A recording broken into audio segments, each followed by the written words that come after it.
وہ نفس جو اندر سے ملامت کرتا ہے، دیکھو تم نے جھوٹ بولا، تمہیں جھوٹ نہیں بولنا چاہیے تھا. کسی اور نے ملامت کی یا نہیں کی، تمہارے اندر کوئی شے ہے جو ملامت کر رہی ہے. دیکھو تم نے فلاں شخص کا دل توڑ دیا، یہ اچھا کام نہیں. یہ ہے لوامہ جس کی قسم کھائی گئی، لا اقسم بیوم القیامت ولا اقسم بالنفس اللوامہ. یہ نفس لوامہ ہر انسان میں ہے، اور جیسے ہمارے ظاہری وجود کے تقاضے ہیں، بھوک لگتی ہے، پیاس لگتی ہے، اسے کپڑے کی ضرورت ہے موسمی اثرات سے بچاؤ کے لیے، یہ جو معنوی شخصیت ہماری اندر ہے یہ بھی کوئی ڈیمانڈ کرتی ہے. اور انسان اپنے آپ کو مطمئن کرتا، ریشنلائز کرتا، ٹھیک ہے یہ تو خرابیاں ہیں، لیکن میں نے یہ کام تو آخر کیے نا. یہ انسان کی ایک لازمی ضرورت ہے اپنے ضمیر کو مطمئن کرنا. اب دیکھیے ہمارے یہاں کے مختلف طبقات میں مختلف تصورات ہیں نیکی کے جو رائج ہیں. ہمارے یہاں ایک مذہبی طبقہ ہے جس کے نزدیک اصل اہمیت ریچولز کی ہے، عبادات کی ہے، رسومات کی ہے. معاملات میں وہ دھوکہ دے رہے،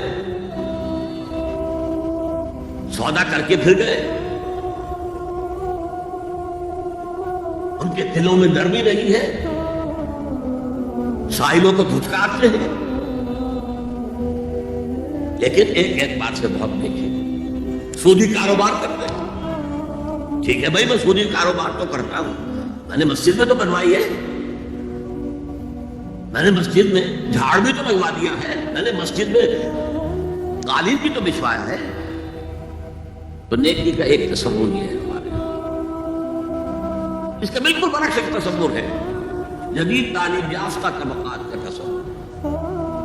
آپ نے بارہا سنا ہوگا گفتگو، بھائی اصل نیکی یہ ہے کہ کوئی کسی کو دھوکہ نہ دے، جھوٹ نہ بولے، وعدہ پورا کرے،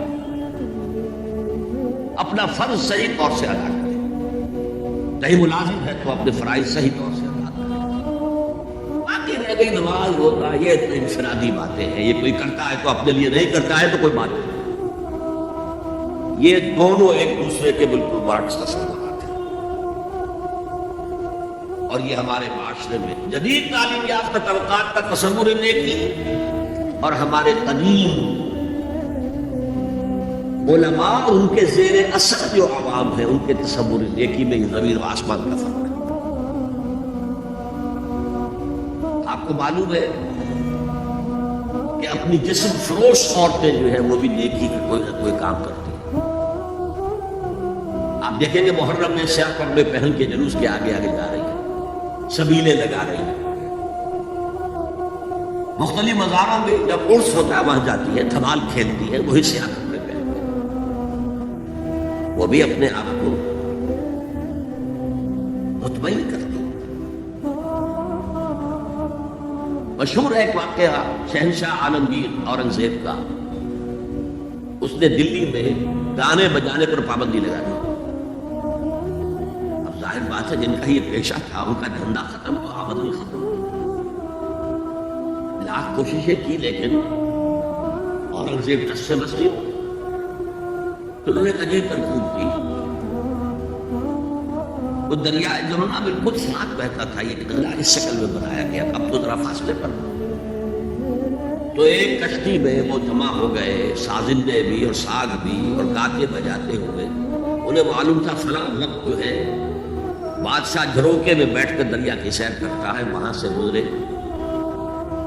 اور ایک شعر گاتے ہوئے گزرے. در کوئے نیک نامی بارا گزر نہ دارم، گر تو نمی پسندی تقدیر قدارا.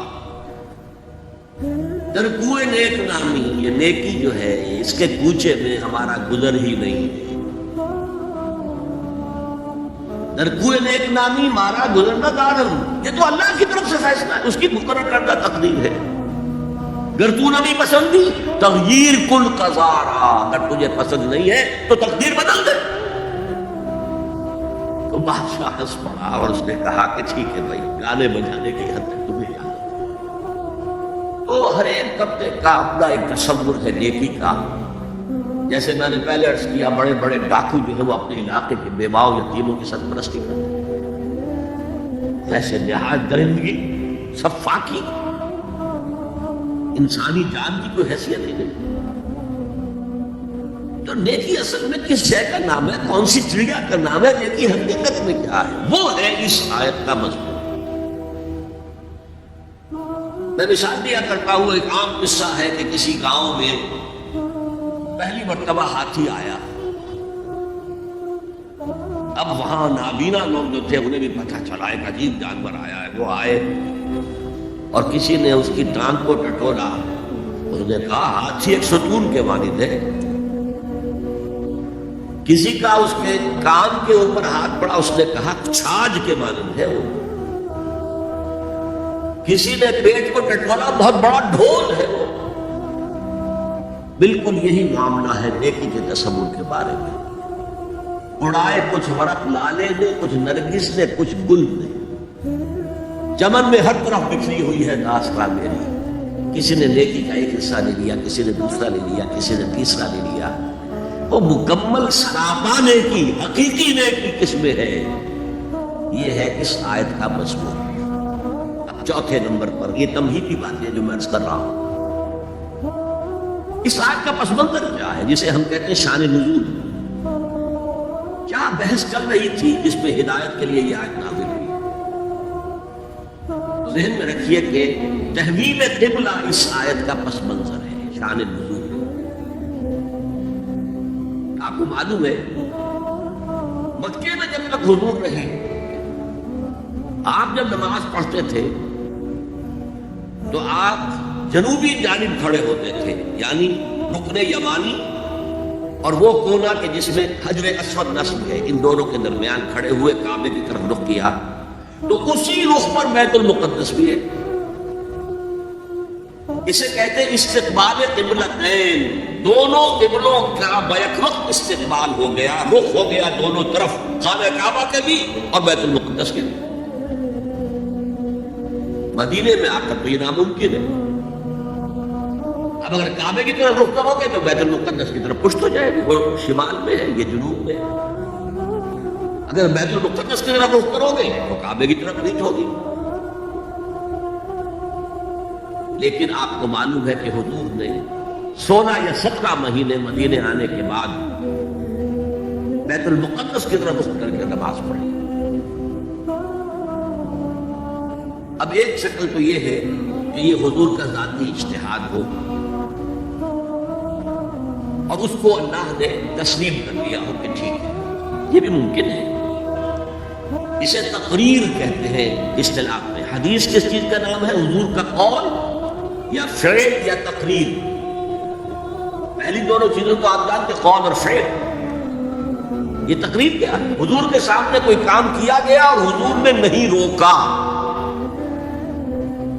تو امپلائڈ ہے اس کے اندر کہ یہ کام خراب نہیں ہے، حضور کے سامنے ہوا ہے، آپ نے روکا نہیں۔ تو اگر یہ ذاتی اجتہاد تھا تو تقریر ہو گئی اس کی اللہ کی طرف سے۔ لیکن زیادہ غالب پہلو یہ ہے کہ اللہ کے حکم سے حضور نے کیا، اور یہ حکم وحی خفی کے ذریعے سے آیا، اس لیے کہ قرآن مجید میں اس کا ذکر نہیں ہے کہ اللہ نے حکم دیا ہو کہ اے محمد صلی اللہ علیہ وسلم اب آپ اور آپ کے ساتھی بیت المقدس کی طرف رخ کر کے نماز پڑھے، یہ نہیں ہے۔ تو یہ وحی خفی، وحی جلی، وحی خفی، دو قسم کی وحی حضور کو ہوتی تھی۔ نبی کے لیے تو وحی خفی بھی وحی جلی کے اسی کے حکم میں ہے، لیکن عام آدمی کا کوئی ولی اللہ بڑے سے بڑا ہو، اس کی بھی اس کا کشف، اس کا الہام حجت نہیں ہے دین میں۔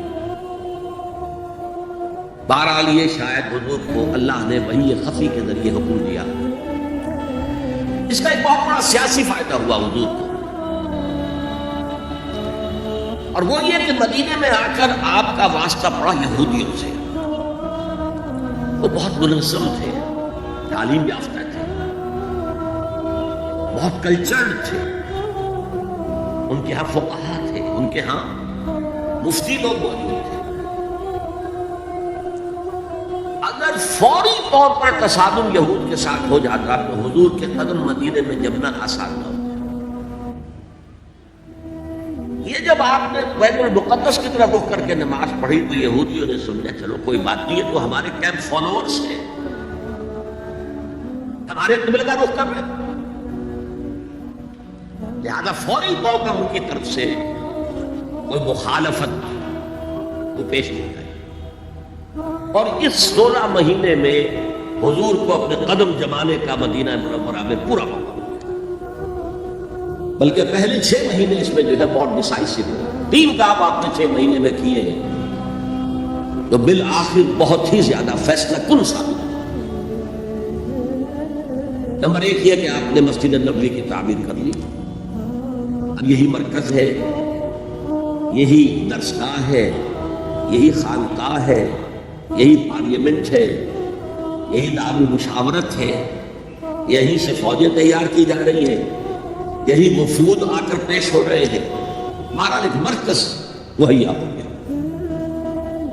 نمبر 2 یہ کہ مہاجرین میں اور انصار میں مواخات، ایک مہاجر ایک Ansari, they were declared brothers، یہ تھی انٹیگریشن آف دس سوسائٹی۔ اور تیسرا کام آپ نے یہ کیا اسی دوران میں، جس کا تعلق اس حکمت عملی کے ساتھ بہت گہرا بن جاتا ہے، کہ یہود کو جکڑ دیا ایک معاہدے میں، میثاق مدینہ، کہ اگر مدینے پر کوئی باہر سے حملہ آور آیا تو ہم سب مل کر واحد امت کی حیثیت سے مدینے کا دفاع کریں گے، جوائنٹ ڈیفنس آف مدینہ کا پیکٹ ہو گیا۔ اور یہ چیز بھی حضور کی کامیابی میں بہت فیصلہ کن ثابت ہوا۔ تو اس اعتبار سے یہ تحویل قبلہ جب پھر ہوئی ہے، اور میں نے جو کہا تھا کہ اللہ نے ہی کوئی حکم دیا تھا وحی خفی کے ذریعے، وہ اس سے ثابت ہوتا ہے کہ نہ صرف بہت سے مہاجرین پر یہ بات شاخ گزر رہی تھی، خود حضور پر بھی شاخ گزر رہی تھی کہ میں پیٹھ کیے ہوئے ہوں کعبے کی طرف۔ چنانچہ قرآن مجید میں یہ آیا ہے، قد نرا تقلب وجهك في السماء، اے نبی ہم آپ کے چہرے کا، نگاہوں کا آسمان کی طرف اٹھنا بار بار دیکھتے رہے۔ آپ منتظر تھے کہ وقت آئے، حکم آئے، وحی آئے، اور میں رخ بدل دوں۔ وما جعلنا القبلة التي كنت عليها إلا لنعلم من يتبع الرسول ممن ينقلب على عقبيه، یہ اللہ نے اپنی طرف منسوخ کر دیا، اور ہم نے وہ قبلہ جس پر تم اب تک رہے ہو 16 مہینے 17 مہینے یہ مقرر کیا تھا تاکہ دیکھ لیں کہ کون ہے رسول کا اتباع کرنے والے اور کون ہے جو اپنے الٹے پاؤں پھر جانے والے۔ کیا مطلب ہے اس کا؟ مہاجرین مکے سے آئے تھے، ان کے دلوں میں عظمت جو ہے کعبے کی وہ پلی ہوئی تھی اندر ٹھوک ٹھوک کر۔ اب دیکھا اللہ نے حکم نہیں دیا وحی جلی کے ذریعے سے، یہ رسول کا حکم تھا، گویا کہ یہ ایک امتحان ہو گیا کہ کہیں تمہاری حمیت جاہلی، تمہاری محبت جو تمہیں کعبے سے ہے وہ تمہیں اسلام سے پھیر تو نہیں دیتی۔ آیا تم رسول کے حکم کو مقدم رکھتے ہو اور اپنی کسی سابقہ حمیت، جسے حمیت جاہلی ہم کہہ دیں گے، اس کو مقدم رکھتے ہو۔ یہ ایک سخت امتحان تھا جس میں کہ اہل مکہ جو مہاجرین تھے وہ مبتلا کیے گئے، اور خاص طور پر یہ بات کہ رسول کا حکم ماننے کی تاکید، چاہے ابھی قرآن میں کوئی آیت نہیں آئی ہے، لیکن حقیقی مومن کے لیے رسول کا فرمانا بھی ایسے ہی ہے جیسے کہ اللہ کا فرمان۔ اس کی تربیت بھی ہو گئی، لیکن یہ کہ اکثر کا معاملہ یہ تھا کہ یہ معاملہ شاخ گزر رہا تھا، یہاں تک کہ حضور کا معاملہ بھی تھا، قد نرا تقلب وجهك في السماء فلنولينك قبلة ترضاها، تو اے نبی ہم بدل دیں گے قبلہ وہ جو آپ کو پسند ہے، اب رخ کرو مسجد حرام کی طرف، فولوا وجوہکم شطر المسجد الحرام، اب اپنا رخ کر لو مسجد حرام کی طرف۔ چنانچہ مدینے میں ایک مسجد القبلتین ہے، جو حضرات گئے ہیں زیارت کرتے ہیں انہوں نے زیارت کی. حضور مدینے سے باہر ایک قبیلے کی جگہ تھی، وہ وہاں گئے ہوئے تھے، کوئی دعوت طعام تھی، دوپہر کا کھانا تھا. اسی وقت ظہر کا وقت ہو گیا. حضور نے جماعت کھڑی کی اور قبلہ جو ہے بیت المقدس. اسی نماز کے دوران یہ آیات وحی نازل ہو گئی. آپ نے فوراً رخ بدلا اور پوری جماعت نے رخ بدل لیا. اور اسی لیے اس مسجد میں 2 قبلے ہیں، 2 محرابیں ہیں، ایک شمال کی جانب بیت المقدس کی جانب، دوسری جنوب کی جانب یعنی مکہ مکرمہ کی جانب. اب یہ تحویل قبلہ جو ہے یہ ہے بات اصل میں سمجھنے کی، ایک بہت بڑے فتنے کی بنیاد بن گیا. فتنہ آزمائش کو کہتے ہیں اور فتنہ فساد کو بھی کہتے ہیں. فساد یہودیوں کی طرف سے شروع ہوا. یہ کیسا نبی ہے جس کا قبلہ ہی معین نہیں؟ ابھی یہ شمال کی طرف رخ کر کے نماز پڑھ رہا تھا اور اب اس نے جو ہے جنوب کی طرف رخ کر لیا. کیسا رسول ہے یہ؟ کیسا نبی ہے؟ حضور کے خلاف لوگوں کو بھڑکانے کا انہیں اب ایک موقع آتا ہے. اور آپ کے علم میں ہے کہ اوس اور خزرج کے جو عوام ہیں وہ یہود کے بہت زیر اثر تھے، بہت زیر اثر تھے. وہی بات تو سمجھتے کہ ہمارے پاس نہ کوئی شریعت ہے، نہ کتاب ہے، نہ کوئی قانون ہے، نہ ہمارے یہاں کوئی مفتی ہے، نہ قاضی ہے. ان کے ہاں تو کتاب ہے، شریعت ہے، مفتی ہے، قاضی ہے، ان کا تو بہال کلچرڈ لوگ ہیں. ایک روک تھا. لہذا یہ ایک ان کو موقع مل گیا کہ اس پر لوگوں کے جذبات کو بھڑکائیں اور حضور سے برگشتہ کریں. تو صرف سادہ نو مسلمانوں کے اندر بھی ایک فتنہ بطور آزمائش آ گیا کہ اگر اصل قبلہ یہ تھا تو یہ 16 مہینے کی نمازیں تو ہماری حقارت نہیں، غلط رخ پر پڑی. اور نماز تو دین کا اصل ستون ہے اور یہ نمازیں ہماری ضائع ہو گئی. یہ ان کے دلوں میں ایک وسوسہ پیدا ہوا. اس پہلو سے اس مسئلے پر بڑی مفصل گفتگو قرآن میں ہوئی ہے میرے اور آپ کے لیے. بلکہ مجھے اعتراف ہے کہ میں یہ سوچتا رہا اتنی مفصل گفتگو بار بار فَوَلُّوا وُجُوهَكُمْ شَطْرَ الْمَسْجِدِ الْحَرَامِ فَوَلُّوا وُجُوهَكُمْ شَطْرَهُ، یہ بار بار پورے 2 رکوع قرآن مجید میں، سورہ بقرہ کا 7واں رکوع 18واں رکوع اسی پر. اس لیے کہ ہم اس سینسٹیونیس کا اندازہ نہیں کر سکتے کہ جو اس وقت پیدا ہو گئی تھی اس پر تحویل قبلہ پر. یہ معمولی نہیں بات تھی.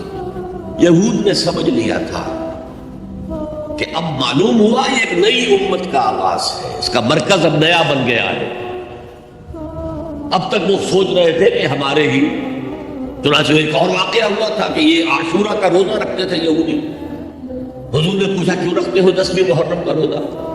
انہوں نے کہا کہ اصل میں ہمیں جو نجات ملی تھی فرعون سے، فرعون کو جو غرق کیا گیا تھا لاؤ لشکر سمیت، وہ 10 محرم کو ہوا تھا، ہم شکرانے کے طور پر روزہ رکھتے ہیں. انہوں نے فرمایا کہ موسیٰ کے تو ہم تم سے زیادہ مستحق ہیں، لہذا مسلمانوں کو حکم دیا کہ تم بھی 10ویں محرم کا روزہ رکھا کرو. اب یہ چیزیں ایسی تھیں کہ جس سے وہ پیسیفائڈ تھے ایک طرح سے کہ نہیں یہ کوئی نئی چیز نہیں ہے، یہ ہمارے کین فالوورز. بلکہ حضور نے فرمایا تم 2 روز کا روزہ رکھو، 9ویں محرم کا بھی 10ویں کا. بہرحال اس پر جو ایک تشویش ہوئی ہے، اس تشویش کو دور کرنے کے لیے 2 رکوع 17واں 18واں رکوع 2 رکوع پورے کے پورے اسی بحث پر مشتمل ہیں. اور اس کے علاوہ اب میں مثال دوں کہ میرا ایک ہاتھ یوں ہے، ایک ہاتھ یوں ہے، بیچ میں میرا جسم ہے، تو اس بحث کا جسم جو ہے وہ تو وہ 2 رکوع ہیں، رکوع 17واں 18واں. لیکن ادھر دور پہلے ایک آیت آ گئی تھی جس نے زمین ہموار کی. للہ المشرق والمغرب فأينما تولوا فثم وجه اللہ. 2 رکوع پہلے مشرق و مغرب سب اللہ کے ہیں، جدھر بھی رخ کرو اللہ کا رخ ہے. قبلے کا مطلب یہ تو نہیں ہے کہ اللہ اس سمت میں محدود ہے، معاذ اللہ. اللہ کا رخ اللہ تو مشرق میں ہے، مغرب میں ہے، شمال میں ہے، جنوب میں ہے، فوق میں ہے، تحت میں ہے، ہر جگہ ہے. للہ المشرق والمغرب فأینما تولوا فثم وجہ اللہ، مشرق و مغرب سب اللہ کے ہیں، جدھر بھی تم رخ کرو گے وہاں کرو گے۔ یہ ایک تمہید ہو گئی تھی۔ اس کے بعد ایسے وہاں جا کر عجیب سا محسوس ہوتا ہے کہ یہاں تو کوئی سیاق و سباق تو تھا نہیں، یہ آیت کس حوالے سے آئی ہے؟ اصل میں اس بحث کے لیے تمہید وہاں سے شروع کر کے بات چھوڑ دی گئی، اور پھر 2 رکوع آگے جو ہے وہ یہ آیت آ گئی کہ اگر ابھی کوئی ریزیڈول ایفیکٹ باقی ہے تو اب ان سے کہا جا رہا ہے سخن شناس نہیں دل برا خطا انجاست۔ لوگوں تم بات نہیں سمجھتے، سخن شناس نہیں ہو اے میرے محبوب، دل برا سخن شناس نہیں دل برا خطا انجا، خطا یہاں ہے۔ تم جسے اصل نیکی سمجھ بیٹھے ہو، ریچول ظاہری شکل، وہ اصل نیکی نہیں ہے، وہ کل نیکی نہیں ہے۔ نیکی تو اصل میں ایک روح ہے جو پورے وجود میں سرایت کرتی ہے، ایک بالکل مختلف انسان وجود میں لاتی ہے، ایک پورا مختلف کردار وجود میں لاتی ہے۔ نیکی تو حقیقت میں وہ ہے،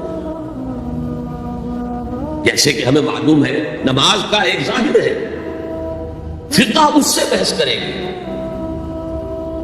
لیکن اصل نماز آپ کو اللہ کی حضوری کا شرف حاصل ہوا، کچھ حضور قلب میسر آیا، کوئی خشوع و خضوع ہوا، کوئی اللہ کے ساتھ مخاطبت اور مکالمے کی صورت پیدا ہوئی۔ کیا تم نے جب سجدہ کیا تو محسوس کیا کہ تم نے اپنے رب کے قدموں پر اپنا سر رکھ دیا؟ اگر یہ نہیں ہے تو ٹھیک ہے، فقہی نماز ادا ہو گئی، اصل نماز تو ادا نہیں، نماز کی روح تو تم نے نہیں پائی۔ تو ہر شے کا ایک ظاہر ہے اور ایک اس کی روح ہے، باطنی روح۔ ہم اپنی مجبوری سے ظاہری ہی بات کو دیکھ سکتے ہیں، روح تو ہماری نگاہوں کے سامنے ہے نہیں، جس کا نتیجہ یہ نکلتا ہے کہ صرف ظاہر ہی ظاہر رہ جاتا ہے، روح کی طرف توجہ نہیں۔ اور یہی سب سے بڑا الزام، سب سے بڑی تنقید حضرت مسیح کی تھی یہودیوں پر۔ تم مچھر چھانتے ہو اور سموچے اونٹ نکل جاتے ہیں۔ ظاہری معاملات میں، فقہی معاملات میں بحثیں ہو رہی ہیں، مفصل بحثیں ہو رہی ہیں، اور کفر کے فتوے لگ رہے ہیں، تم نے اگر یہ کر دیا تو یہ ہو گیا، اور سموچے اونٹ نکل رہے ہو، حرام کاموں میں تم ملوث ہو، سود تم لے رہے ہو۔ یہ ہے کہ تمہارا معاملہ سارا کا سارا دین کے ظاہر سے رہ گیا۔ اور یہ جو فرمایا ہے کہ تمہاری مثال ان قبروں کی سی ہے جن کے اوپر تو سفیدی کر رکھی ہے لیکن اندر گلی سڑی ہڈیوں کے سوا کچھ نہیں۔ روح دین سے تم ناشنا ہو چکے ہو، محبت خداوندی تم میں نہیں ہے، لیکن ظاہر پرستی ہے، مظاہر پرستی ہے، ریچولزم ہے، تمہارا دین یہ بن کر رہ گیا۔ آج ہمارے ہاں بھی صورتحال مختلف نہیں ہے، میں عرض کر چکا ہوں۔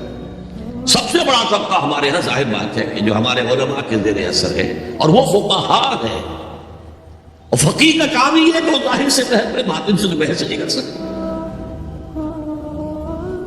لہذا ریچولز ہی ریچولز رہ گئے ہیں، حقیقی روح ہر شے کی ختم ہو چکی ہے۔ رہ گئی رسم اذان روح بلالی نہ رہی، اور فلسفہ رہ گیا تلقین غزالی نہ رہی، نماز و روزہ و قربانی و حج یہ سب باقی ہے، تو باقی نہیں۔ اب آئیے اس پر غور کیجئے، جو میں نے عرض کیا تھا لیس البر، اب زبر اور پیش میں زمین و آسمان کا فرق ہو جاتا ہے۔ لیس البر ہوتا جیسا کہ ہے سورہ بقرہ میں آگے جا کر، لیس البر ان تاتوا البیوت من ظہورها، ان کے ہاں یہ قاعدہ تھا یا ایک رواج ہو گیا تھا کہ اگر احرام باندھ کر گھر سے نکل آئے اور اب کسی ضرورت سے گھر جانا پڑا، دروازے سے نہیں داخل ہوئے، ایک دفعہ احرام باندھ کے نکل آئے، کیسے جائیں واپس؟ تو گھر کے پچھواڑے سے دیوار پھلانگ کے جاتے، تو وہاں کہا یہ کوئی نیکی نہیں ہے۔ لیس البر ہوتا تو اس کا مطلب ہوتا صرف کوئی نیکی نہیں ہے، یہ تو ہمارا من گھڑت خیال ہے۔ لیس البر یہ خبر ہے جسے مقدم کیا گیا، اور اس کا مفہوم اب ہو گیا حسن، کل نیکی یہ نہیں ہے۔ یعنی نیکی کا ظاہر بھی ضروری ہے. یہ نہ سمجھو کہ نماز کا ظاہر کوئی معنی نہیں رکھتا. طہارت حاصل ہوئی ہے یا نہیں ہوئی ہے, وضو صحیح ہوا ہے یا نہیں ہوا ہے, جو پانی استعمال کیا تھا وہ بھی پاک تھا کہ نہیں تھا, یہ ساری چیزیں ضروری ہیں. دین کا ظاہر بھی ضروری ہے. یہ نہ نفی کیجئے کہ ان فقہا کا کیا ہے, ظاہر ہی کو لیتے ہیں. ہمارے ہاں بعض جو ہے انتہا پسند جو ہے, جو ملنگ ٹائپ صوفی ہوتے ہیں, ایک تو حقیقی کوئی صوفی ہو, ایک ملنگ کا, وہ ان تمام چیزوں کو چھوڑ کر, جیسے میں نے آپ کو شعر سنایا تھا اور اختلاف بھی کیا تھا, مولانا روم نے کچھ زیادتی کی ہے, سختی کی ہے, انداز بیان اچھا نہیں ہے کہ ماذ قرآن مغزہ برداشتے گستخاں پیشے سگا اندازتے. ہم نے قرآن سے اس کا اصل مغز جو ہے وہ کشید کر لیا, ہڈی کا گودا ہم نے کھینچ لیا, اب ہڈی خالی ہمیں پھینک دی. یہ ہمارے صوفیہ میں سے بعض کا طرز عمل رہا ہے جو غلط ہے. نہیں, ظاہر بھی اہم ہے, ظاہر بھی نیکی ہے. صلو کما رأیتمونی اصلی, نماز پڑھو اسی طرح جیسے مجھے دیکھتے ہو کہ میں نماز پڑھتا ہوں. ظاہر بھی کنفرم کرنا چاہیے اس کے ساتھ, لیکن اصل شے نماز میں توجہ ہے, انابت ہے, خشوع ہے, خضوع ہے, حضور قلب ہے. لہذا یہاں ترجمہ ہوگا کل نیکی یہی نہیں ہے کہ تم اپنے چہرے مشرق اور مغرب کی طرف کر لو, یہ تو ظاہر ہے. اور اس میں مجھے غالب کا شعر یاد آ رہا ہے, قبلے کو اہل نظر قبلہ نما کہتے ہیں, ہے پرے سرحد ادراک سے اپنا مسجود. جسے ہم سجدہ کر رہے ہیں وہ تو ہمارے ادراک اور شعور اور وہم اور خیال اور تصور اور تخیل سے وراء الورا وراء الورا وراء الورا ہے. پرے سرحد ادراک سے اپنا مسجود. قبلے کو اہل نظر قبلہ نما کہتے ہیں. یہ کعبہ تو قبلہ نما ہے. بہرحال اب اس کی نفی کرتے ہوئے, جزوی نفی, کلی نفی نہیں ہے, ایسا دل رہا کل نیکی یہ نہیں کہ تم اپنے چہرے مشرق اور مغرب کی طرف کر لو, ولکن البر, بلکہ نیکی اس کی ہے. یہاں پر بھی اب لفظ محذوف ہے, ولکن البر بر من آمن باللہ والیوم الآخر. نیکی تو حقیقت میں اس کی ہے.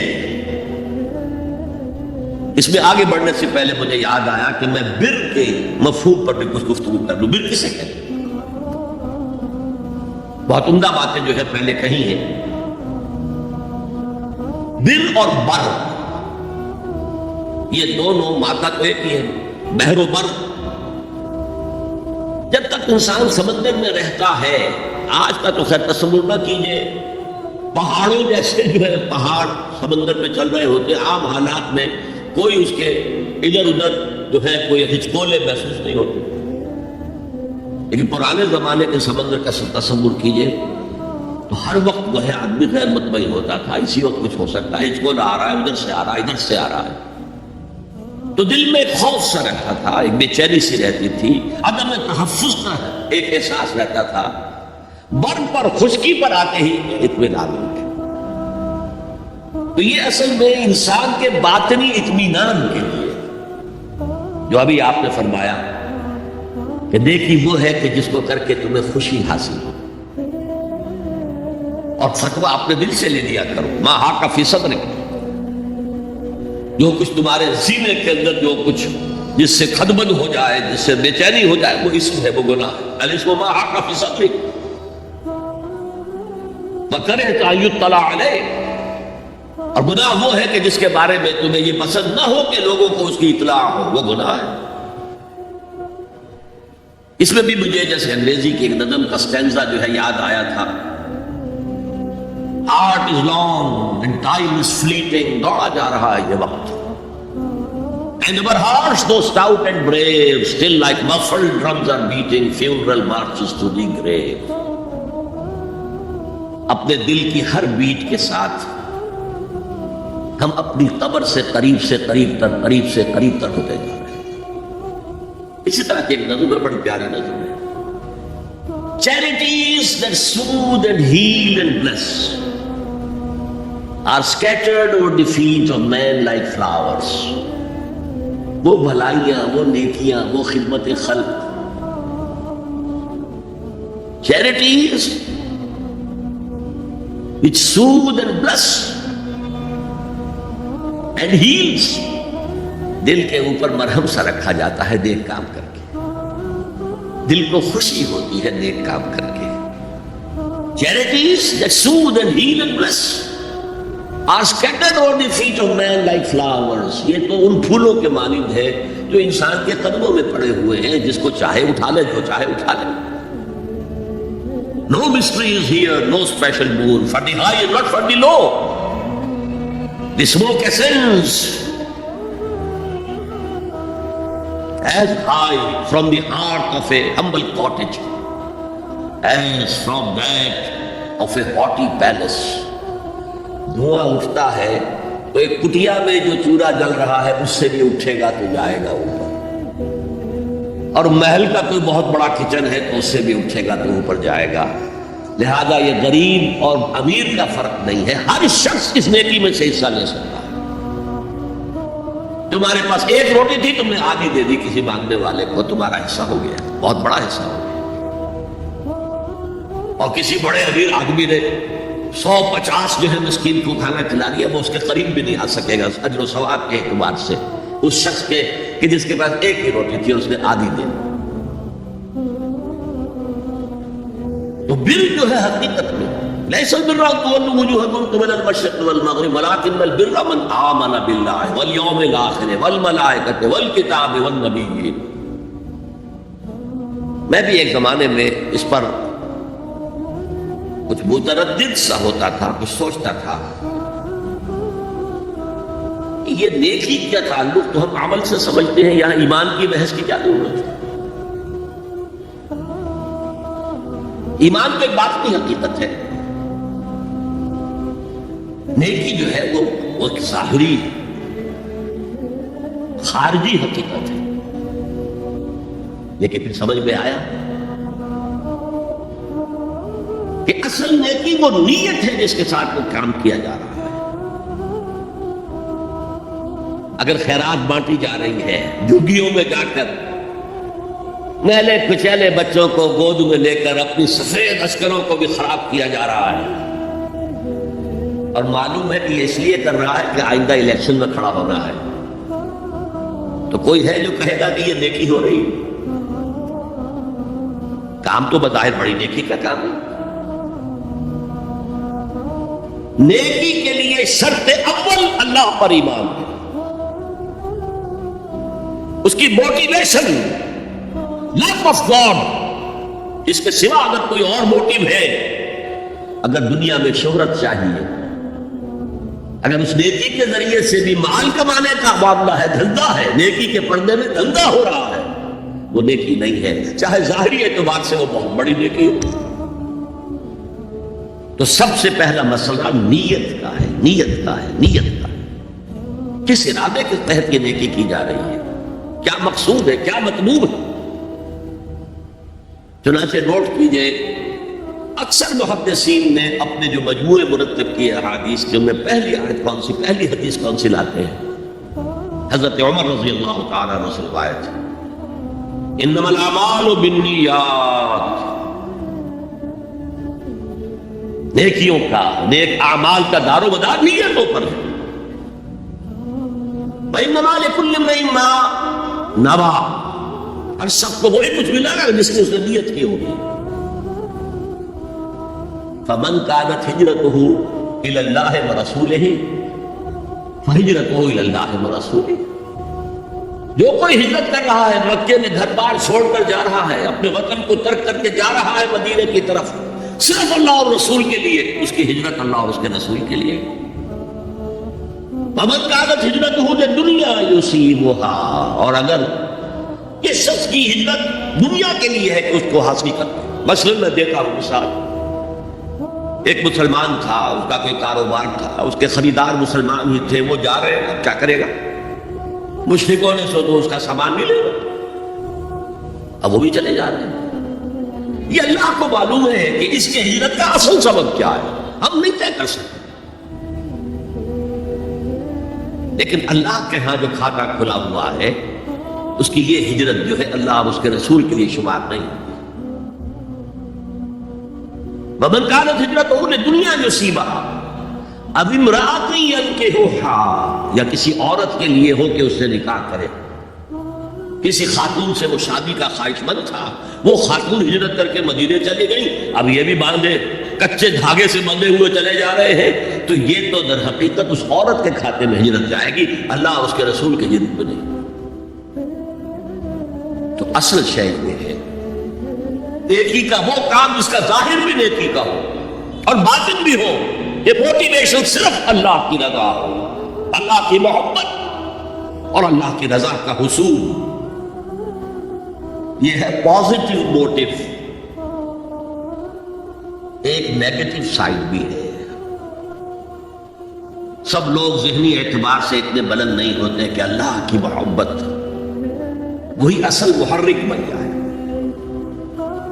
یہی وجہ ہے کہ حضور نے اس کو صلی اللہ علیہ وسلم کمال ایمان سے تعبیر کیا ہے. من احب للہ وابغض للہ واعطى للہ ومنع للہ فقد استکمل الایمان. جس نے کسی سے محبت کی تو اللہ کے لیے کی، کسی سے نفرت اور بغض رکھا تو اللہ کے لیے رکھا کہ اللہ کو اس سے نفرت کرنا پسند ہے، اور کسی کو کچھ دیا تو اللہ کو خوش کرنے کے لیے دیا، اور کسی سے کچھ چیز روکی تو صرف اس لیے کہ اللہ کو اس کا روکنا پسند ہے. تو اس شخص نے اپنے ایمان کی تکمیل کر لی. اگر اس کا موٹیو خالص ہو گیا ہے اللہ کی محبت اور اللہ کی رضا کا حصول، تو اصل میں نیکی ہے. ورنہ چاہے بظاہر کتنی ہی بڑی نیکی نظر آئے وہ نیکی ہے.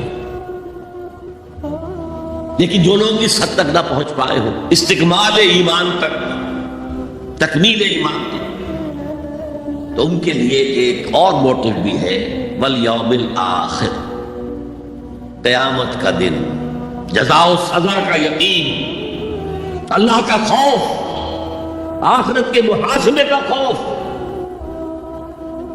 خوف بھی ایک بہت بڑا موٹیو ہے، بہت بڑی موٹیویٹنگ فورس. اب میں یوں کہوں گا کہ اگر کسی عمل کا محرک ہے صرف اللہ کی محبت، اس کی رضا کا حصول اور آخرت کی نجات، تو وہ نیکی ہے. اگر یہ نہیں ہے، کوئی وطن پرست ہے، وطن کی محبت کی وجہ سے کوئی نیک کام کر رہا ہے، اس کا وہ کام وطن پرستی کے کھاتے میں جائے گا، خدا پرستی کے کھاتے میں نہیں جائے گا. کوئی قوم پرست ہے، اپنے قوم کی محبت میں کچھ کر رہا ہے، تو اس کا وہ نیک کام قوم پرستی کے کھاتے میں جمع ہوگا، خدا کی پرستش کے لیے نہیں. یہ ہے موٹیو کا فرق، اور یہ ہے موٹیو کی اہمیت، اور اس کا تعلق ہے ایمان باللہ اور ایمان بالآخرہ سے. ایک حدیث میں حضور نے فرمایا کہ قیامت کے دن سب سے پہلے 3 اشخاص کا معاملہ پیش ہوگا. ایک وہ تھا کہ جو اللہ کی راہ میں جنگ کرتا ہوا مارا گیا تھا، دنیا میں شہید سمجھا جا رہا تھا. ایک وہ تھا جسے اللہ نے علم بہت دیا تھا، اور اس نے علم کو پھیلایا خوب پھیلایا. اور ایک وہ جس کے پاس جس کو اللہ نے بہت دولت دی تھی، اس نے دولت جو ہے نیکی کے کاموں میں، بلائی کے کاموں میں، غربا، یتاما، مساکین کے لیے خرچ کی. اب اللہ پوچھے گا ان شہید صاحب سے کہ دیکھو میں نے تمہیں صحت دی تھی، جسمانی قوت دی تھی، تم نے کیا کیا؟ وہ کہے گا اے اللہ میں نے تیرے لیے قتال کیا اور اب یہاں دے دی. اللہ فرمائے گا کذبتا، تو نے جھوٹ بولا. انک قد قاتلت لأن یقال جریء، تو نے تو جنگ میں حصہ لیا تھا اس لیے کہ تیری شجاعت کا ڈنکا بن جائے، تیری جرأت کی شہرت ہو جائے. وقد قیل، وہ کہا جا چکا، اب یہاں تمہارے لیے کچھ نہیں ہے. اور فرشتوں کو حکم ہوگا، اوندے منہ گھسیٹتے ہوئے اس کو جہنم میں ڈال دیں. یہی حشر ہوگا اس عالم کا، تو نے وہ نیکی کا کام کیا تھا. لأن یقال عالم، کہا جا چکا دنیا میں، ڈنکا بن چکا تمہاری شہرت کا. اب اس میں نوٹ کیجئے، اگر کسی عالم کے لیے ڈنکا بن جائے، اس کی اپنی نیت وہ نہیں تھی، تو اس کے اندر کوئی خرابی نہیں. یہاں معاملہ نیت کا ہے. اگر نیت یہ ہو کہ میرے علم کی شہرت ہو جائے، میرے ہاتھ چومے جائیں،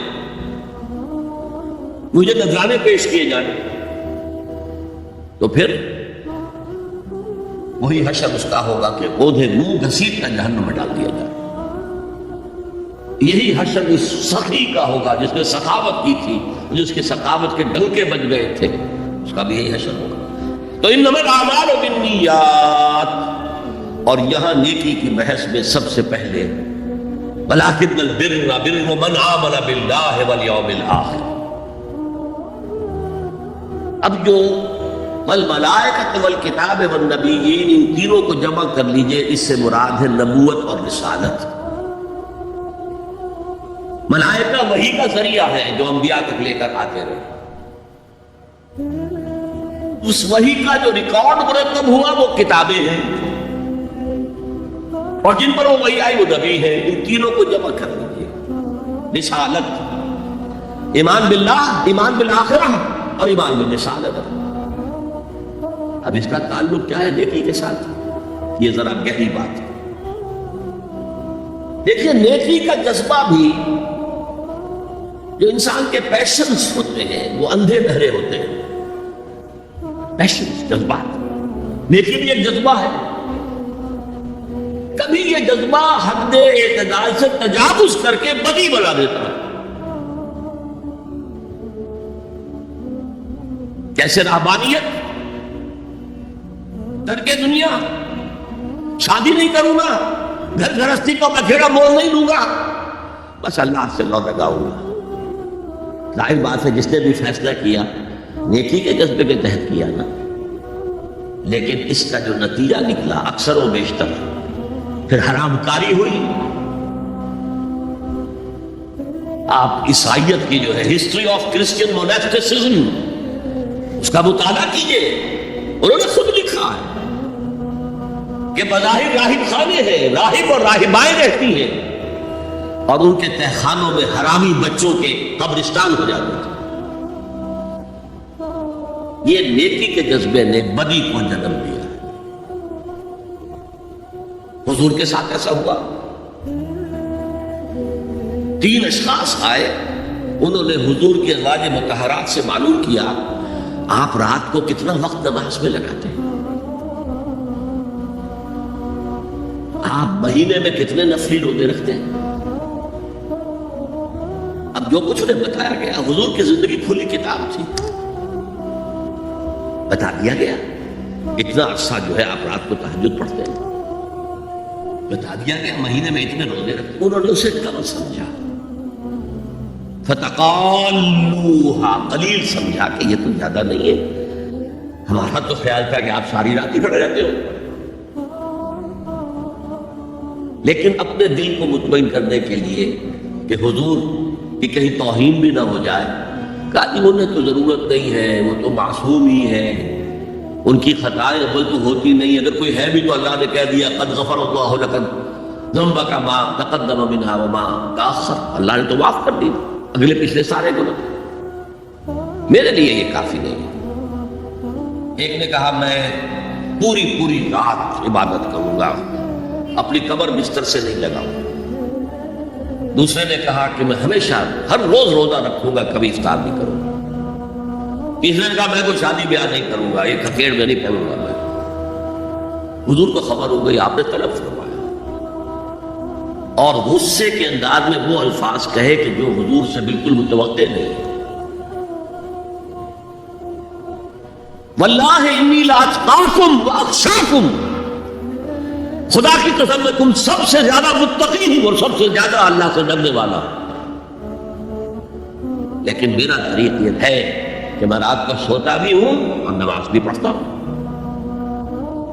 میں روزہ رکھتا بھی ہوں، نافع بھی کرتا ہوں، میں نے شادیاں کی ہیں، متعدد ازواج میرے گھروں میں ہیں۔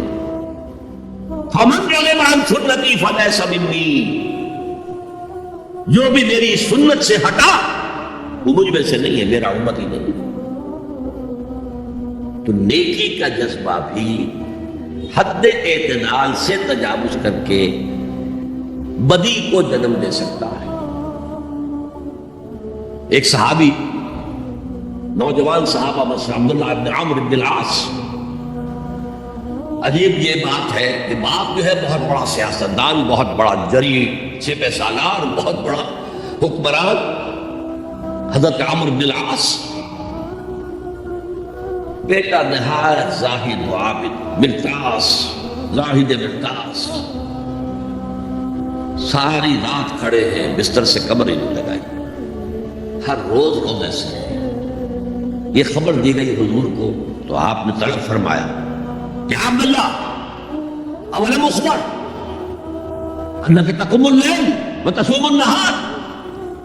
اے عبداللہ مجھے یہ خبر نہیں دی گئی ہے، یعنی یہ بات جو ہے صحیح ہے کہ نہیں کہ تم ساری رات عبادت کرتے ہو، ہر روز روزہ رکھتے ہو؟ کیا کہہ سکتے تھے؟ بلا یا رسول اللہ، حضور ایسا تو ہے. فرمایا لا تفعل، ہرگز ایسا مت کرو. فإن لزوجك عليك حقا وإن لزوجك عليك حقا بل إن لنفسك عليك حقا. تمہارے نفس کے بھی تم پر حقوق ہے، تمہارے بیوی کے بھی تم پر حقوق ہے. ان کی زوجہ سے کسی نے پوچھا تھا تم ہمیشہ میلی کچیلی رہتی ہو، کبھی ہم نے تمہیں کسی اچھے لباس میں کس کوئی جسے سنگھار کہہ دیتے کہ یہ میں نے دیکھا تو ان کا کہ مجھے کیا غرض ہے، تمہارے بھائی کو تو مجھ سے کوئی غرض ہے ہی نہیں، میں کس کے لیے بناؤ سنگھار کروں. یہ بھی الفاظ آتے ہیں. فرمایا ہرگز مت کرو. میں تو کرتا ہوں، میں روزے بھی رکھتا ہوں لیکن نہیں بھی رکھتا، میں نماز پڑھتا ہوں سوتا بھی، میری بیویاں ہیں متعدد، تو میری سنت اگر تم نے چھوڑ دی تو تمہارا مجھ سے کوئی تعلق نہیں ہوگا. اس کا مطلب کیا ہوا؟ تو سبب نیکی کا ایک ماڈل بھی سامنے رہنا چاہیے جس میں توازن ہو، اعتدال. انبیاء کو توازن پیش کرتے ہیں اپنے کردار اور شخصیت کے ذریعے سے. وہ جو فرمایا گیا لقد کان لکم فی رسول اللہ اسوۃ حسنہ، تمہارے لیے اللہ کے رسول کی شخصیت میں ایک اچھا نمونہ ہے. یہ نمونہ معتدل ہے، متوازن ہے. حضرت عائشہ فرماتی ہے حضور ہمارے مابین تشریف فرما ہوتے تھے، پیار اور محبت کی باتیں بھی ہوتی تھیں. حضور ہمارے ہاں کے جو ذرا زیادہ دیندار، جنہیں زیادہ مسالہ لگ جاتا ہے، وہ درخت مزاج کے گھروں میں بھی معلومہ داخل کیا ہوا قیامت آ گئی ہے، تو اس طرح کا نہیں تھا معاملہ. اپنی بیویوں کی دل جوئی، ان سے محبت اور پیار کی باتیں. لیکن حضرت عائشہ فرماتی ہے کہ ہمارے درمیان بیٹھے ہوتے تھے اور پیار و محبت کی گفتگو ہو رہی ہوتی تھی، اذان کی آواز آتے ہی ایسے ہی اٹھ کر چل دیتے تھے جیسے ہمیں جانتے بھی نہیں کہ ہم کون. یہ توازن پیدا کرو، ترک دنیا نہیں، دنیا میں رہو اور پھر وہ کردار پیش کرو جو محمد نے پیش کیا صلی اللہ علیہ وسلم اور آپ کے صحابہ نے پیش کیا. دنیا میں رہتے ہوئے ترک دنیا اس معنی میں دنیا مقصود نہ بن جائے، مطلوب نہ بن جائے. لا مقصود الا اللہ، لا مطلوب الا اللہ، لا محبوب الا اللہ. تو یہ ہے اس نیکی کی بحث میں ایمان بالرسالت کا معاملہ. اب آگے چلتے ہیں. وَآتَى الْمَالَ عَلَىٰ حُبِّهِ، اور دیتا ہے وہ اپنا مال، یا دیا اس نے اپنا مال اس مال کی محبت کے باوجود، علی الرغم. جن حضرات نے ترجمہ کیا ہے کہ اللہ کی محبت کی وجہ سے ہی اللہ کی محبت میں وہ مال دیتے ہیں، یہ غلط ہے. جو بحث ہو چکی ہے، موٹیویشن تو ان کی درست ہو گئی، ایمان باللہ، ایمان بالآخرہ سے. اب آگے اس کے تکرار کی ضرورت نہیں ہے. اور عربی میں کسی کی محبت میں کوئی شے آئے تو فی یا لام آئے گا.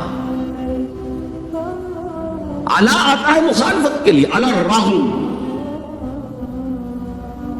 مال محبوب ہے، کس کو نہیں؟ زین للناس حب الشہوات من النساء والبنین والقناطر المقنطرة من الذهب والفضة والخیل المسومة والانعام والحرث. انسان کی سرشت کو اللہ سے زیادہ جاننے والا کون ہے؟ وہ فرما رہا ہے، سورہ آل عمران کی آیت ہے، مزین کر دی گئی ہے انسانوں کے لیے محبت بیویوں کی، بیٹوں کی، اور ڈھیروں مال کی، سونے کی اور چاندی کی، اور گھوڑے وہ کہ جو پیڈگری والے ہوں اور جو بہت اعلیٰ نسل کے ہوں، خیل المسومہ نشان زدہ گھوڑے اور مال ہو، بھیڑیں بکریوں کے گلے کے گلے ہو، اور گائے اور بیل ہو، یہ ساری چیزیں محبوب ہیں۔ اس محبت کے خلاف عمل کرتے ہوئے مال خرچ کرنا تبھی تو مجاہدہ ہے۔ تو جیسے اردو میں ہم علی الرغم کہتے ہیں، علی الرغم، باوجود اس کی محبت کے وہ خرچ کرتے ہیں۔ اب یہاں جو اصل نوٹ کرنے کا نقطہ ہے وہ کیا ہے؟ دیکھیے، اسلام کا جو نظام ہے دنیاوی، اس میں ایمان کے بعد پہلی شے نماز ہے۔ وہ جو کہا گیا ہے کہ قیامت کے دن سب سے پہلا محاسبہ نماز کا ہوگا، اور جب ہماری مسجدوں کے اندر لکھے ہوتے تھے فارسی کے اشعار، روز محشر کے جان گداز بود اولی پرسش نماز بود،